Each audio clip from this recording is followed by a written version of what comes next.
بەناوی خودای گەورە و میهرەبان سەرەتا بەخێر بێن. دەمانەوێت ئەمڕۆ باسی ئاماری ڕووداوەکان و کار و چالاکیەکانی بەڕێوەبەرایەتی بەرگری شارستانی سۆران لە ماوەی 6 مانگی یەکەمی ساڵی 2021 باز بکەین کە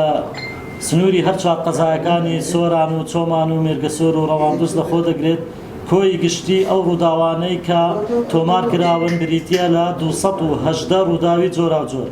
لە کۆی ئەو 218 ڕووداوی جۆراوجۆرە 203 ڕووداوی ئاگرکەوتنەوەی جۆراوجۆر تۆمار کراوە و لەگەڵ 5 ڕووداوی خنکان کە بەداخەوە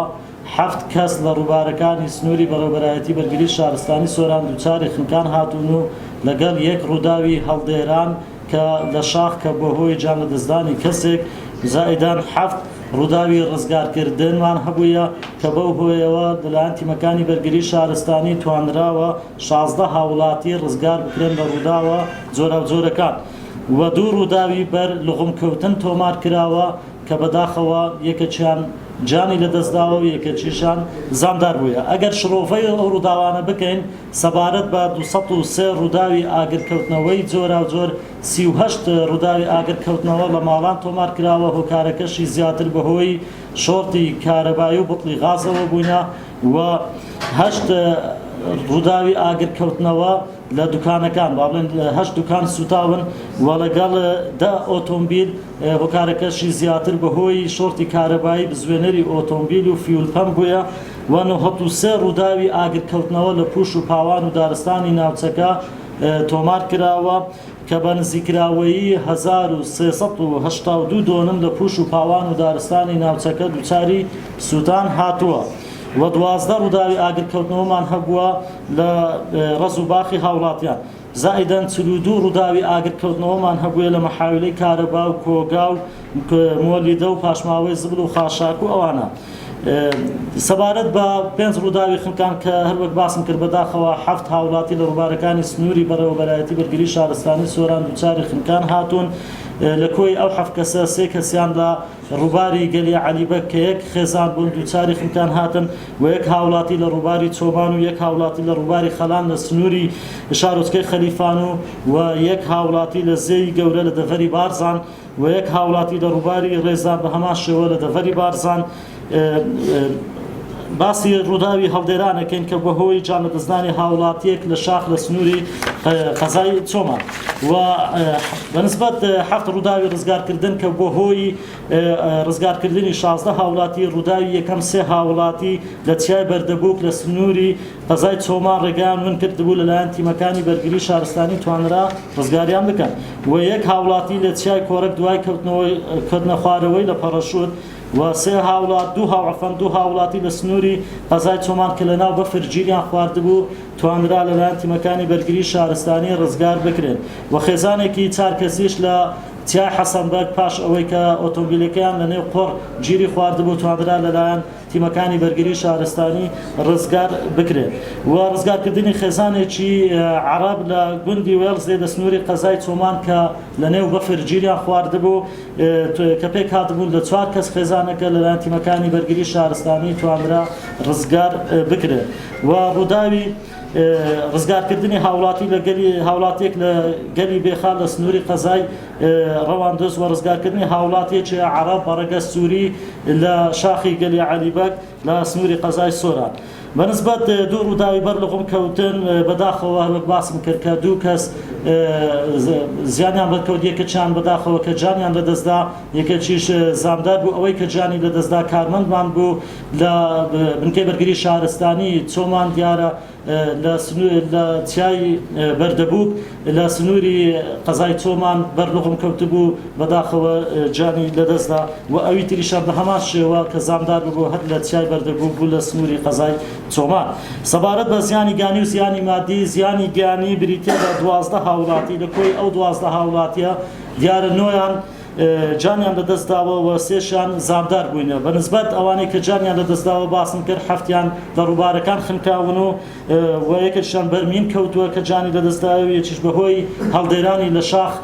دیارە جانی لەدەستدا بوو و 3شان زامدار ببوون بەهۆی سووتانەوە. بەنسبەت زیانی مادی بەپێی ئەو خەمدانەی کە لە بەڕێوەبەرایەتی بەرگری شارستانی سۆران کراوە دەخەملێنرێت بە زیانە مادیەکان دەخەملێنرێت بە 200 ملیۆن دینار. ئەگەر بەراورد بکەین بە 6 مانگی یەکەمی ساڵی 2021 تقریبان ڕووداوەکان وەکو یەکن بە جۆرێک لە 6 مانگی یەکەمی ساڵی 2020 207 ڕووداومان هەبووە، بەڵام لە 6 مانگی یەکەمی ساڵی 2021 218 ڕووداومان هەبووە، بەڵام ڕووداوی خنکان زیادی کردووە. دەمەوێت ئاماژەی پێ بکەم کە لە با بڵێن لە ماوەی 6 مانگی یەکەمی ساڵی 2021 هەفت کەس خنکاون، بە درێژایی ساڵی 2020 تەنها 5 کەس لە ڕووبارەکان خنکاون کە دووچاری خنکان هاتبوون. سەبارەت بە کار و چالاکی بەڕێوەبەرایەتی بەرگری شارستانی سۆران، ئێمە لە بەڕێوەبەرایەتی بەرگری شارستانی سۆران چەند چالاکیێکمان ئەنجام داوە بڵاوکردنەوەی ڕێنمایی تایبەت لە سنووری بەڕێوەبەرایەتیمان بە پێی وەرزەکانی ساڵ و ئەنجامدانی پشکنین بۆ 1020 شوێنی بازرگانی لە سنووری هەر چوار قەزا بۆ دنیابوون لە هەبوون و ئامێرەکانی ئاگرکوژێنەوە پێداویستەکانی فریاکەوتنی سەرەتایی و پێدانی مۆڵەتی کارکردن بە زیاتر لە 132 شوێنی بازرگانی پاش دڵنیابوون لە هەبوون و پێداویستەکانی و مەرجەکانی بەرگری شارستانی و پێدانی مۆڵەت بە 14 باڵەخانەی بازرگانی لەلایەن لیژنەی داوەکەی قەزای سۆران کە پێک هاتووە لە 4 ئەندازیار و 2 ئەفسەری بەرگری شارستانی کە سەر بە بەڕێوەبەرایەتیمان و کە بە فەرمانی وەزارەتی ناوەخۆ بوو. پشکنینی 171 فەرمانگەی میری بە مەبەستی دڵنیابوون لە هەبوون و پێداویستەکانی مەرجەکانی بەرگری شارستانی. تیمەکانمان توانیویانە بە هەزاران دۆنم و بە سەدان ڕز و باخی هاوڵاتیان بە هاوکاری لەگەڵ برایانمان لە پۆلیسی دارستان و پێشمەرگەی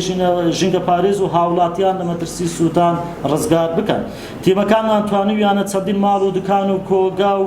مۆلیدەی گەڕەکەکان لە مەترسی سووتان ڕزگار بکەن و ڕزگارکردنی ئاژەڵێکی کێویش لە سنووری قەزای سۆران دیارە لەلایەن تیمەکانمانەوە پاش ئەوەی کە بە گولدە زاندار دەکرێت و توانرا ڕزگار بکرێت و ڕزگارکردنی زیاتر لە 200 سەر ئاژەڵیش لە چەند شوێن و کاتی جیاواز. ئەمانە کۆی ئاماری ڕووداوەکان و کار و چالاکی بەڕێوەبەرایەتی بەرگری شارستانی سۆران بوون لە ماوەی 6 مانگی یەکەمی ساڵی 2021. ئێمە لە بەڕێوەبەرایەتی بەرگری شارستانی سۆران کە ئێستا دەبینین وەرزی گەرمایە داواکارین لە هاوڵاتیان پابەندی ڕێنمایەکانی بەرگری شارستانی بن و بەتایبەت کە ئێستا دەبینین وەرزی گەرمایە هاوڵاتیەکی زۆر وە گەشتیارێکی زۆر هەم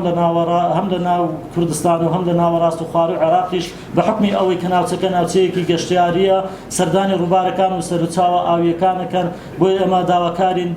ئەو بەڕێزانێکەوە پابەندی ڕێنمایەکان پابەندی ئەو ڕێنمایانە بن کە بە شێوەی تابلۆ ئێمە دامان ناون لە نزیک ئەو ڕووبار و سەرچاوە ئاویانەی کە مەترسین لەسەر جانیان وهروەها داوا لە هاوڵاتێکن لە گەشتیارەکەین ئەگەر هاتو ئاستی مەلەوانی باش نەبوو با پەنانەبا و مەستی ئەنجامدانی مەلەوانی دەمەوێت ئاماژە بەوە بکەم کە خەڵک هەیە با بڵێن لە مەزبەحەکان فێرە مەلەوانی بۆ ئاوی مەزباح لەگەر ئاوی ڕووبارەکان جیاوازە. ئاوی ڕووبارەکانی سنووری بەڕێوەبەرایەتی بەرگری شارستانی سۆران لێژی و لێری و قوڵایی و ساردی زۆرە، بۆیە ناکرێت ئەگەر لە هەموو شوێنێک مەلەوانی بکرێت و یاخود ئەوەی کە مەلەوانی باش نەبی ناتوانیت لەو شوێنانە مەلەوانی بگات کە بەداخەوە دەبینین ساڵانە ئێمە لە بەڕێوەبەرایەتی دووچاری ئەو جۆرە ڕووداوە بین و خەڵک دەخنچێت و دەمەوێت ئاماژە بۆ بکەم بەشێک لە ڕووبارەکان پاشماوەی تێدایە، هەم پاشماوەی کەلوپەل و پاشماوەی تۆڕی ڕاوچیەکانی تێدایە. ئەگەر هاتو هاوڵاتی ئاستی مەلەوانیشی باش بوو کە کەوتە ژێر ئاوەوە گیری خواردنێ ئەو بێگومان ئەوە دووچاری خنکان دەبێت. بۆیە پێویستە ئەوەی کە مەلەوانیشە جلوبەرجی تایبەت بە مەلەوانی بێبی